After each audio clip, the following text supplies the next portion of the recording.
जब प्रजापति के आसन पर दक्ष बैठे, भृगु ने यज्ञ किया, सबने उठकर स्वागत किया। तीनों देवताओं ने स्वागत नहीं किया, ब्रह्मा विष्णु महेश ने, क्योंकि ये देव नहीं है, ये भगवान है। श्रेणियां होती हैं, सब भगवान नहीं होते। 3 श्रेणियां हैं, भगवान, देवता और महापुरुष। लेकिन हमने सबको ही भगवान बना दिया। जिनको मंदिर में नहीं बैठना चाहिए उनको मंदिर में बिठा दिया, यही विडंबना है। दक्ष ने विचार किया, ब्रह्मा जी मेरे पिता हैं, इन्होंने उठकर स्वागत नहीं किया, कोई बात नहीं। श्री विष्णु मेरे पिता के पिता हैं, लेकिन ये शिव, मैं इसका धर्म पिता हूं, इसने मेरा स्वागत नहीं किया, ये ठीक नहीं किया। साप दे दिया, किसी भी यज्ञ में इसका भाग नहीं होगा। नंदी भृंगी को क्रोध आया, साप दे दिया। भोलेनाथ आए, आकर आसन लगा लिया। देवी सती से नहीं कहा कि तेरे पिता ने मेरा अपमान किया है, यही तो शिवत्व है। बोले देवी इसीलिए निमंत्रण नहीं भेजा, हम नहीं जाएंगे। माता सती ने निवेदन किया, प्रभु हम दोनों में से एक चला जाए तो ये नहीं रहेगा समाज में कि पुत्री नहीं आई, क्योंकि पुत्री को पिता की लाज बड़ी प्यारी लगती है, इसीलिए पुत्री पुत्री होती है मेरी माताओं। पुत्र एक घर की लाज रखता है, लेकिन पुत्री 2 घर की लाज रखती है। पिता की भी लाज रखती है, पति की भी लाज रखती है, इसीलिए पुत्री विशिष्ट है। तभी तो जनक जी ने कहा, जब जनक जी ने देखा जो जानकी कभी धरती पर नहीं चली, जिस जानकी ने कभी कंटक पथ पर पैर न रखा हो, जिस जानकी के लिए पहनने के लिए आभूषण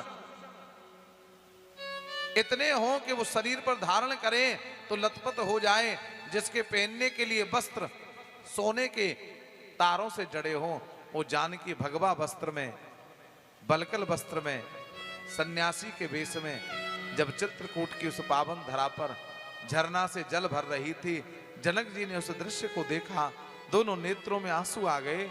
और जनक जी कहते हैं, पुत्री आज मुझे गर्व हो गया, आज मैं गौरवान्वित हो गया, आज मैं गदगद हो गया, आज मैं प्रसन्न हो गया। पुत्री तेरे कारण मेरा कुल पवित्र हो गया। पुत्री पवित्र किए कुल दो, तूने जनक वंश को भी पवित्र कर दिया पुत्री, और दशरथ वंश को भी पवित्र कर दिया, रघुवंश को भी पवित्र कर दिया। इसलिए पुत्री वही तो है। सती को कष्ट हुआ, भोलेनाथ से आज्ञा ली, भगवान ने कहा जाओ देवी। माता सती पिता के घर में आई, नंदी भृंगी लेकर के आए, किसी ने बात नहीं की, मां ने हृदय से लगाया, दक्ष ने दृष्टि तक नहीं डाली।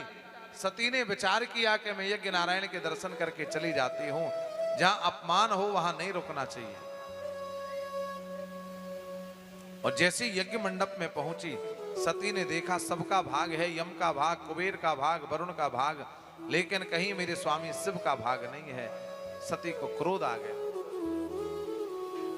और सती कहती है, बिना शिव के जीवन सब है।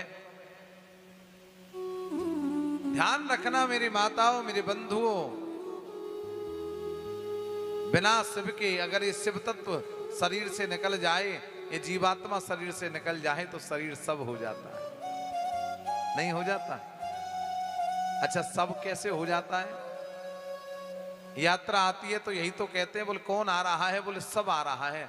कोई ये कहता है स्त्री आ रही है, कोई ये कहता है पुरुष आ रहा है, कोई ये कहता है लाला जी आ रहे हैं, कोई ये कहता है पंडित जी आ रहे हैं। बोले क्या आ रहा है? बोले सब यात्रा आ रही है।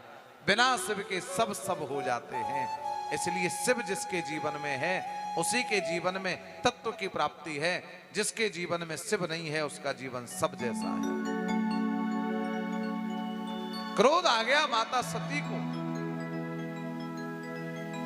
शिव अपमान न जाय सही, हृदय न हो ये प्रबोध, सकल सबई हट हट की तब बोली बचन सक्रो। और क्रोध रूपी अग्नि में अपने शरीर को जलाकर नष्ट कर लिया।